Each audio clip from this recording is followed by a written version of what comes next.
No cuarto encontro Mega tamén facemos maxia. Verdad, Sara? Verdade. Unha das nosas beneficiarias destas axudas do programa Mega da Secretaría Xeral de Igualdade é Maga, Magia na Manga. Bueno, benvida a este cuarto encontro. Bueno, realmente o teu espacio é sorprendente porque aquí fala de magia. Pero a que se dedica o teu emprendemento? Pois un pouco iso, a facer maxia, pois eu pertenzo a unha compañía como outros magos que somos de Vigo, e que facemos maxia pois por toda Galicia e ás veces incluso fora. E bueno, ofertamos maxia para todo tipo de eventos. Temos varios proxectos. Un dos nosos proxectos fundamentais a día de hoxe é un proxecto de maxia educativa, no que facemos maxia pois en colexios e institutos de toda Galicia, tanto presencial como online. A raíz desta pandemia pois tocounos un pouco reinventarnos. Claro. Ofrecemos pois algúns espectáculos temáticos, tamén obradoiros de maxia educativa nos que os rapaces e rapazas pois aprenden a facer os seus propios trucos de maxia, pois con temáticas de máis matemáticas, máis en inglés, máis en reciclaxe, sempre con temáticas educativas, igual que os espectáculos, que tamén temos os espectáculos de máis en inglés, temos tamén un espectáculo de máis e igualdade, que se chama Igualdade no teu truco, que é un espectáculo que eu fago con un compañeiro, é unha das nosas apostas fortes, porque tamén temos unha versión de escena que facemos as veces en teatros auditorios, e un pouco servenos pois, para darle un pouco de visibilidade tamén ás magas, que son poucas. Bueno, somos poucas, a verdade. Somos poucas, sí. Eu que penso que todos no noso imaginario colectivo temos esa imaxe dun mago, un home de traxe, Sí. casi como unha muller de axudantes, sempre, non? Que a muller está sempre rodeada pois, un segundo plano. Era vestimenta, incluso Sí, que incluso a vestimenta, sí, máis... era en bikini prácticamente. Sí. Sí, a verdade que esa imaxe que a día de hoxe ainda sigue pasando bastante, máis do que debería. Entón, bueno, pois intentamos un pouco pois, cambiar iso tamén, que é tamén importante. Sí, sí. É moi interesante no eido de educación, porque seguro que os nenos e as nenas, se lle levan un taller de maxia para aprender mates, inglés, o que sexa, seguro que triunfadas, se les encanta. Sí, a verdade que sí. A verdade que os docentes tamén quedan bastante contentos. Sí. Claro. E o tema da igualdade, que sí que me parece unha boa ferramenta, talleres de igualdade a través da maxia. Sí, iso está moi ben, porque ademais pois, falamos dos maus, non? E os maus que coñecen os rapaces sempre son pois, Harry Houdini, que se Merlín, Harry Potter, esos magos que todos temos nas nosas cabezas, pero non coñecen a ninguna maga. Hai magas, e houve grandes magas tamén, entón pois falamos un pouco así da historia da maxia, das magas que ao longo da historia, nos que así moi participativo, no que, bueno, os rapaces pois tamén teñen eses referentes femeninos que van moita falta hoxe en día. Bueno, e algún truco así rápido, ainda que hoxe non é día de espectáculo. Vale, Podemos algo. Se falo así sen o micro, escoitas. Pero podo collelo, Vale, perfecto. Bueno, pois mira, ti mesma, colle unha carta que ti queiras. Sí, mira, se te gustas, logo cambiamos. Me gusta moito. E ademais vouche pedir un momento que a Xines ponlle aí, colle o micro, ponlle pola cara, eu vou me dar a volta para non ver, pero por aquí pola cara da carta, pon aí o teu nome, unha marca, unha asignatura, de xeito que esa carta sexa única no mundo para que a xente non pense logo que estamos compinchadas ni nada. Non estamos compinchadas, verdade? Non, claro que non íbamos a hacer... Bueno, se estivermos compinchadas ia dicir que non tamén. No, pero non estamos, neste Vale, caso. sí, puedo dar a volta? Vale, sí. Mira, cambioche a carta por micro, e mira, pon a carta por aquí. Bueno, non sei se na cámara se ven aí a carta, sí, a carta. Imos a deixar aquí, máis ou menos aquí polo medio. Eu tamén teño aquí unha gomilla ou máis elástica destas, porque o que vou facer é, bueno, enroscar así a baralla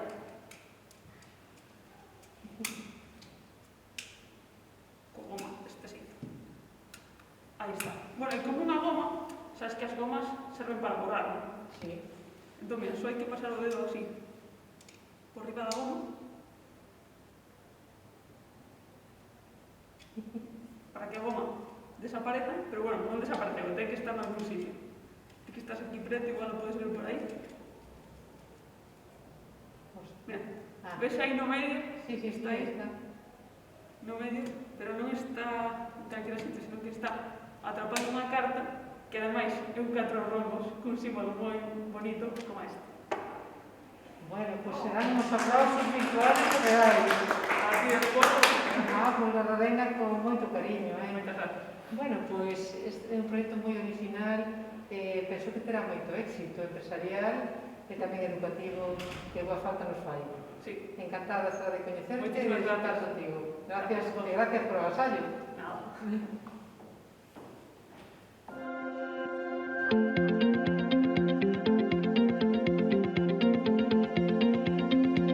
Bueno, aquí estamos con a Bengali, no cuarto encontro EMEGA, unhas emprendedoras do 2020 que tuveste desa axuda a Emprende para inicio de actividade, unha empresa no eido turístico, ca COVID, parece que todo iba en contra, pero bueno, a última vez que nos vimos foi no camiño de encamiñarse, facendo aquel camiño, esa proba piloto que se fixo con algunhas emegas do ano 2020, e parece que íbamos collendo un bon camiño.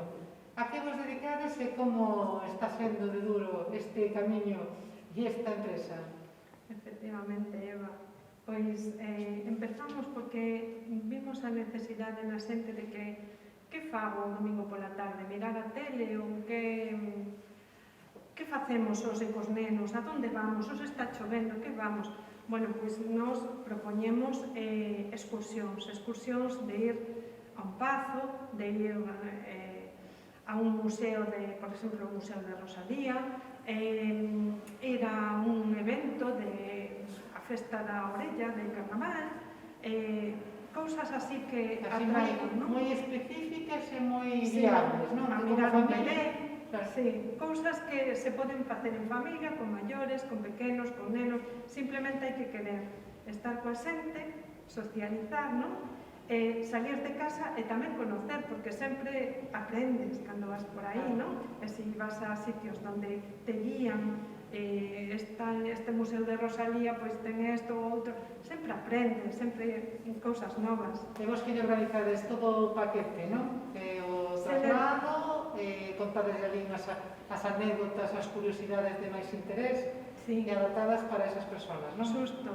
Ademais, bueno, empezamos organizando todo, tanto o día completo, visitas, comida, guías, tal, o autobús, tal, pero ahora con COVID, isto que está caíndo, pois, máis ben facemos, como os días tamén son máis pequenos, pola tarde ou pola mañán, eses viaxes, non? Entonces un vai tranquilo ao acabar de comer, ou vai pola mañán e vai comer a casa, o sea, non hai esa inquietud de que me pasará así como fora, si o COVID, si todo tal. moi cuidado. Sí. Moi adaptado a que o grupo de personas demande. Sí. Entón, tú e a túa socia, onde vos poden localizar? Pois, aquí temos varios produtos. Sí, aquí temos varios produtos que significan que levo cando vou de viaxe todo o día, non? Pois na mochila levo unha gorra, auga para beber que non falte, crema solar se hai sol, que sempre, ainda que sea con neve tamén para Tamén nos podemos queimar, sí. Uns calcetins por si mollamos os pés, unhas toallitas porque, bueno, sempre te manchas, sempre queres tienes máis limpias, un paraguas se chove, unha toalla para estar, si te sentas no chan, o que sea, unhas gafas de sol, unhas cartas por si fai falta para entreterse ou acabar de comer, que hai xente que lle gusta, entonces tamén. É un monedero porque, claro, tens que levar algo de cartos. E tamén o móvil, por suposto, eso non se nos olvida nunca, non? E por eso expusen eso. Como vos poden localizar? Buscan en internet, meten a Bengali e penso que... www.abengali.es e aí subimos sempre os próximos viaxes. Moi ben, pois... E agradezo a Emega todo o seu apoio, non só monetario, sino tamén do sentimento de que te axuda, te anima a seguir, non? Porque co do COVID casi tiras a toalla, e dices, a onde vou eu, que isto do turismo está de capa caída. Sin embargo, aí están apoiándonos, aí está de Seba. Bueno, pois hai que replantearse os proxectos, que ahora xa os camiños non son retos, agora hai que ir planteando de unha a outra. Encantada e seguimos traballando xuntas. Moitas gracias.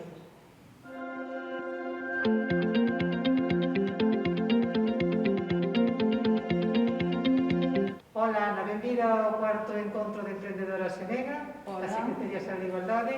Bueno, temos aquí este rinconciño cheo de Nadal, cheo de deseño, cheo de produto e cheo de amor polo que facedes.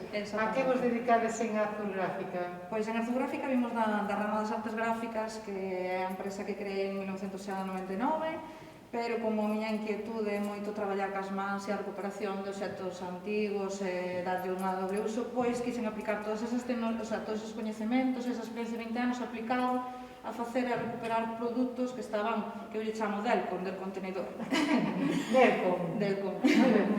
Obxectos, por exemplo, como esta guitarra ou esta butaca que foron atopados nos contenedores do lixo e eu recollos e transformos completamente. Entón, ao mesmo tempo aplico, pois eso, isto por exemplo é unha impresión digital das artes gráficas que facemos nós con calquera imaxe que queramos. Isto por exemplo é sublimación. Entón, aplico todos eses coñecementos e fago pezas únicas e exclusivas que non se repiten. Entonces, cada unha leva eso. Entonces, dai é o froito de Quitacuxa Artesanía, que é a miña marca de artesanía. Claro que sale un pouco da parte gráfica, exactamente, ven toda esta parte toda máis artesanal, é un spin-off que lle exactamente, unha reinventarse tamén un pouquiño, porque tamén a pandemia nos afectou moito o tema todo de merchandising e todo eso, quedou moi estancado, entón hai que diversificarse e reinventarse. E logo, outra cosa tamén que facemos como novedade ou así son as flores cristalizadas. É dicir, flores que son importantes, ben sexan de persoas que xa non están, ou de bodas, ou do que xa, nos cristalizámolas, de feito, pois de tocar son duras, e transformamos unha forma de telas en recordo, e bueno, algo diferente. E poñelas en obxectos para... Exactamente, todo feito a man, todo isto é feito por nós, facemos todo, cada peza exclusiva, e bueno, así estamos traballando. E curiosidade, bueno, sí, eso tamén é todo feito de papel, pasta, sí. Bueno, para este Nadal temos aquí ideas ben boas para agasallar as persoas que queremos. Efectivamente. Eu vexo que van adaptadas para a persona que as compra tamén. Exactamente, facemos todo a gusto tamén do cliente, o cliente, a idea que nos trae, nos intentamos plasmala, pois é un obxecto único e exclusivo, e bueno, pois... Isto é un pouquinho a representación así... E onde te poden atopar? En Arzúa. En Arzúa. En Arzúa. Bueno, en Arzúa surden moitas iniciativas empresariais e moitas de mulleres. Somos moito mentes inquietas, a verdade que sí. Sí, é un sitio que debe ser aí. O queixo debe... O queixo fomenta moito a mente. Porque en Arzúa hai grandes proxectos. Dá moita vitalidade. Dá moita vitalidade, sí, señor. Bueno, pois noraboa. Gracias. Por estar aquí tamén con nós. Un placer. Neste momento de Mega. E, bueno, pois, por recuperar os produtos do Decon, que tamén hai que darlle nova vida. Exactamente, todo ten dereito a unha segunda oportunidade. Exactamente. E os obxectos tamén. Aparte que xa non cabemos no mundo, entonces a ver se lle damos un pouco... Exactamente. Usamos as cousas un pouquinho máis e as amamos. Exactamente. Que tamén non son usar e tirar. Moi ben, gustoume moito, Ana, coñecerte, coñecer o vosso proxecto, que te coñezan para trasladar o que estás facendo e para mercar. E as flores tamén, bueno, son produtos feitos con moito cariño e moita historia e moito significado. Sí, cada peza que tratamos ten un significado especial, tratámola eu personalmente con moito mimo, moita delicadeza, porque tamén traballamos tamén con cinzas e son procesos moi delicados que fan unha absoluta intimidade e exclusiva para cada cliente. As cousiñas ben feitas. Exactamente, e con cariño sobre todo. Pois moitas gracias, Ana. Un placer.